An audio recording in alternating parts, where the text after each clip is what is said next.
Oh boy, I'm back and it's time for another video. That's 4 in the span of a month. Don't expect this very often. Also, thank you everyone. The channel has hit 1,000 subscribers. I really appreciate it from the bottom of my heart. Now watch my stuff, almost at monetization.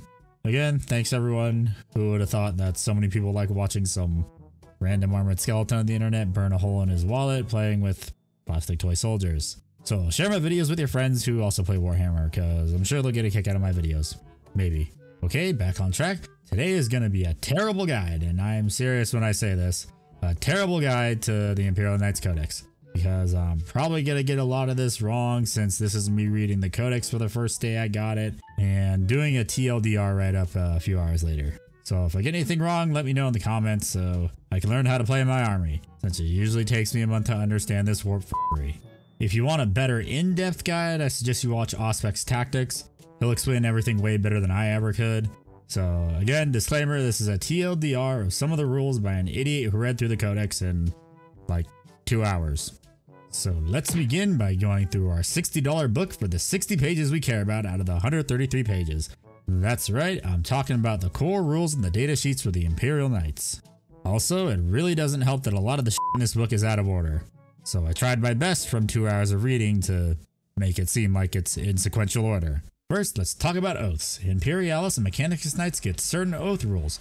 I will use this symbol to signify vow of honor for Imperialis and Sacris's pledge for Mechanicus. Also, for the sake of my sanity, it also counts when distinguishing Imperial from Mechanicus Knights. For vow of honor, you get to add 1 to a charge or advance roll, and you can ignore any and all modifiers that would affect the roll. And you can consolidate or pile in for 1 extra inch of movement.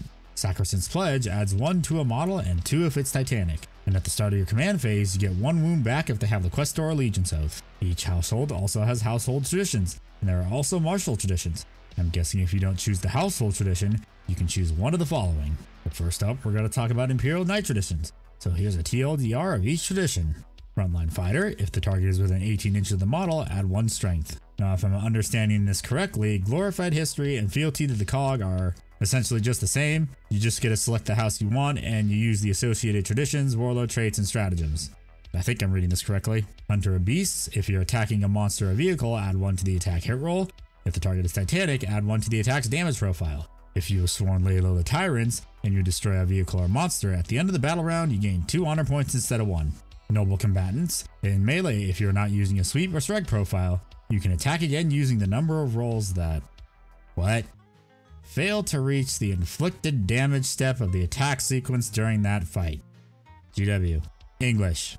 Please. Paragons of Honor. If any model in your army has this tradition on top of the 2 you already selected, you can get 1 more and it applies to all units in the army. I think. Don't quote me on this. And to round it all off, Strike and Shield. Melee transhuman and AP-1 is reduced to AP-0. Holy shit, take this if possible. Now for Mechanicus Knights, first up is Blessed Arms. Blessed Arms adds 6 inches to ranged weapons, every Cognis Stubber is changed to Assault D6, along with its AP being improved by 1. Honored Sacrisants adds 1 to armor saving throws. Machine Focus, you can either reroll 1 damage or 1 wound roll. Steel Signwed Aim. For ranged attacks, if it's within engagement range, add 1 to the attack's hit roll. Unremitting, if it's a blast weapon, the attacked unit's model count is doubled. So 6 units is now 12 units, so max blast shots. Spicy Castellan memes. Next is Freeblade, which I'm not sure many people care about, cause I know I don't. So let's just list them off. Last of their line, if there's 11 or more enemy models in a unit, reroll hit rolls. Mysterious Guardian, anything in strategic reserves in any of your movement phases can come say hi, as if it was the next battle round. So I'm guessing this means turn 1 deep strike if I'm reading this correctly. Peerless Warrior, if you do an epic deed stratagem, it costs 0 CP. And then finally, Mythic Hero, your honor points are always 2 higher than what you currently have. Next up, let's talk about the Knight houses themselves. I'm also going to format each house like this for time's sake. And I'm also going to use as few words as possible, so I won't mention the names since I don't want this video to go on for 15 minutes. So first up is House Terryn. Tradition. For advance and charge rolls, roll a 3rd dice and drop the lowest of the 3 dice. Stratagem. 1 CP. Add 1 attack and reroll hit rolls of 1. Warlord trait. reroll all advance and charge rolls for this warlord. And the relic replaces the rapid fire battle cannon with a better version of it, which gives you this stat line. Next is 10 points for House Griffith. Tradition, add 1 attack if you charged, was charged, or performed a heroic intervention, and it lasts until the fight is resolved. Stratagem, 2 CP. In the shooting or fight phase, if the target is a vehicle or a monster, add 1 extra attack. Warlord trait, you can charge if the warlord advanced. Then finally, Griffith's relic. When a Questoris pattern knight with this relic charges, after a successful charge, select 1 unit within engagement range and roll a d6. On a 2 or 3, the unit suffers d3 mortal wounds. On a 4 or 5, 3 flat mortal wounds. On a 6, d3 plus 3 mortals. Next up, House Cadmus. Tradition, for melee attacks, you can reroll wound rolls of 1, and if the unit has 6 or more models, reroll any unsuccessful wound rolls. This only applies if it's not a monster or vehicle. Stratagem, 1 to 2 CP. If your opponent takes models out of strategic reserves, and if they're within 12 inches of a knight that isn't engaged in combat, you can shoot at them as if it was your shooting phase. Armorers cost 1 CP, everything else 2 CP. Warlord trait, when this warlord is smacked in melee, reduce the damage by 1. And finally for the relic, if this relic is on an Armiger or Questoris knight, for ranged attacks your opponent gets absolutely no cover saves ever. Next we have House Hawkshroud. Tradition, if you're damaged, the bracket you are in is equal to double your wounds. For example, if you have 15 wounds left on a Questoris knight, you're at full bracket. Also, if you're not dishonored, you have 1 higher honor point than what you would actually have. So if you have 2 honor points, you actually have 3. Stratagem, 2 CP. Heroic intervention movement for a model of d6 plus 6. If it ends this movement within engagement range and it gets to attack. If the heroic intervention is successful in the subsequent fight phase, it gets to attack first. Let me reiterate, I'm trying to word these as best as I can. Again, it's just GW sucks at English when writing their codexes. Warlord trait. Your warlord selects 1 enemy unit during your first command phase and says F you in particular. And you add 1 strength to the attack's hit rolls against that unit. And although the relic doesn't really specify anything, but it's a 5-up feel no pain aura for Armigers, and it can be used by either a Questoris or Armiger Knight. Next up is House Mortan. Tradition, reroll hit rolls of 1 in the fight phase for melee attacks.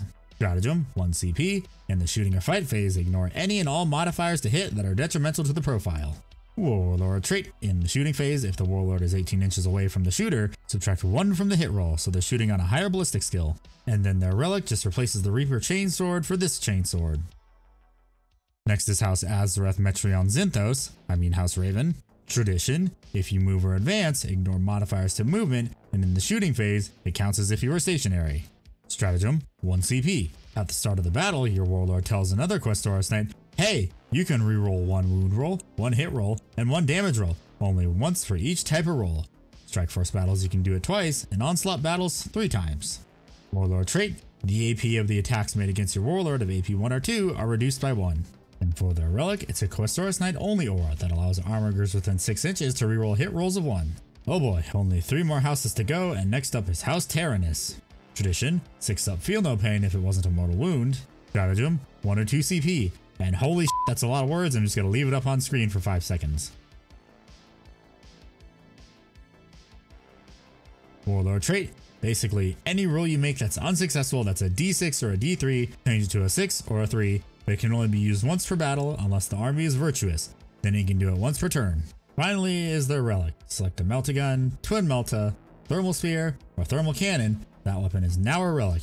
It gets 1 strength, its abilities are non-existent like my sanity, and adds 2 to the damage characteristic. Next up, House Krast. Tradition, an unmodified melee hit roll of a 6 is an auto wound. If the target is Titanic, it's a 5 instead. Stratagem, 1 CP. Select any 2 Armigers or 1 other model, and until the end of the fight phase, add 1 extra attack and the AP is improved by 1. Warlord trait, also a lot of text, so I'm just gonna put it on screen for 5 seconds. And then next is their relic. Attacks against monsters or vehicles add 1 damage to the damage profile, and if they're Titanic, add 1 to that attack's wound roll. Then next we have House Vulker, which is probably the house I'm going to be playing. Why is this the night house I'm probably going to be playing? Well, let me explain. Tradition, in the shooting phase, if you are attacking the closest model to the model shooting, reroll hit rolls of 1. Stratagem, 1 or 2 CP. In the shooting phase, select a unit, and on an unmodified hit roll of a 6, score 1 extra hit. Armigers cost 1 CP and everything else is 2 CP. Quick note, I noticed something that might be incredibly busted. I think this also stacks with the Moirax's lightning locks. Holy sh*, 3 extra hits on 6s. And 4 extra hits if you use a Preceptor with the teaching virtue of courage. And I think I just made a Khorne Berserker cream their pants and go to Slaanesh. Warlord trait, transhuman for the Warlord. And then finally is their relic. If an enemy is within 12 inches of the bearer, subtract 1 from their leadership. If they are within 6 inches, subtract 2. And in the morale phase, subtract 1 from their morale test. That's all the basics, I think. I'm gonna skip the stratagems, Exalted Court, Freeblade Lance rules, relics, warlord traits, knightly teachings, and I think I'm forgetting something. I'm not sure what it was. Let me check the book. Oh yeah, that's right. It's the cringe uninteractive mechanics, aka honor points, which as GW puts it is a fun interactive new way to play your army. Which is absolute bullshit because it does the one thing I hate, and that is forcing me to play my army the way I don't want to, which is fucking stupid. Oh my god, why do they do stupid shit like this? Because, oh hey, you wanted to be tactical. Well, fuck you. Have a demerit to your army because you're not playing it the way we're telling you to. Guess what? The abilities that help your army? Well, fuck you. We're turning it off because you didn't charge the enemy with your model that doesn't have an inroll save in melee. Oh yeah, we also made the Dominus Knights irrelevant since you don't get the CP cost back unless you spam armors that have 3 Questoris Knights. So your low model count army is even more f***ed against the AP Palooza that is 9th edition. And your big f*** off guns? Well, f*** you. They don't ignore invul saves like Tau guns do at half the point cost, along with the damage being shit. We also didn't do shit to their wounds or point cost to compensate them for getting f***ed off the table turn 1 now. Oh yeah, you know the Valiant Harpoon? We gave it a bit more range and now it has flat 3 mortals, which is actually really nice. But that's besides the point. The Conflagration Cannon is exactly the fucking same. More damage would have been nice since you know it's a big off flamethrower, but holy shit, there are so many more things that could have been done with his codex, but they gave us. Okay, I'm done with the little rant. But yeah, I'm skipping all that stuff because I don't want this video to go on for 30 plus minutes. And the video is already a lot longer than I wanted it to be because a lot of stuff. So with that, everyone, thanks for watching. I really appreciate it. Subscribe to my channel if you want to see more Warhammer, Battletech, and sometimes video games. Also, if you want your friends to have a good laugh like you did, share this video and maybe some of my other ones too. And help me get watch hours for monetization so you can all help my poor wallet by enabling my terrible financial decisions, all for the sake of content. If you want to install lights in your knights like I did, you should totally watch this video right here, since I bought some Moiraxes now and I'll be doing a short video for lighting on those bad boys when they get here. In a month. Would have been faster to just go to the Warhammer Cafe LA, honestly. So anyways, thank you for watching and let me know what I got wrong in the comments and what your opinions are on the Knight Codex, cause you pretty much know mine already. Now if you'll excuse me, oh my god, I need a break so I don't get burnout. I've made a video every week for the past 4 weeks now. Oh, son of a